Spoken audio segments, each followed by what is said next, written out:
Get ready with me while I talk about all the mistakes I made as a new home educator. That feels like such a long time ago. By the way, I'm only doing skin makeup today. I've got to take my eye makeup off because I'm going to try some false lashes. Pray for me.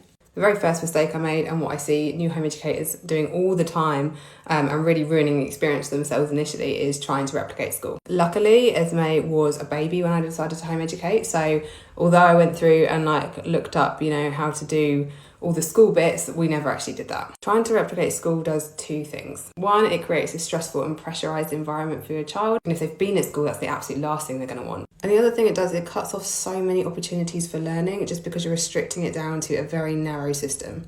It's literally like you're boxing yourself in unnecessarily. The second mistake is thinking that I had to buy all the things. There are so many cool home education resources out there, but really absolutely anything can be a resource, and what I absolutely would not buy is a whole box of curriculum books. The chances of any one curriculum completely fitting your child are about the same as the chances of you walking into a shop, grabbing anything blind off the rail and it fitting you and looking good. It's much better to buy small quantities of things when you find something your child will love, instead of just something because it looks like a school resource again, getting that which probably won't work out. I'm not saying don't use workbooks or that there's some things that schools use that won't fit home educators. Of course they will, but don't let that be your guide. Instead, use your child's interests and passions. The third mistake would be not making an effort to meet local home educators. This will kick you in the teeth.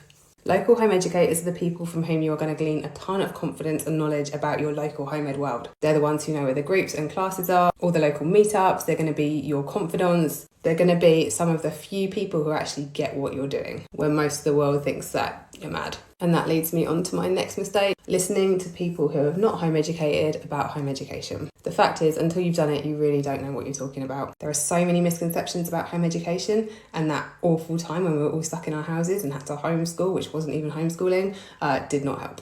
Often people who work in the education profession will claim to know what they're talking about. Again, probably not. They're literally working in a world that is the opposite of home education. It's like asking someone who works in a chain restaurant to talk about cooking with stuff that you foraged yourself from the woods. It's just not the same.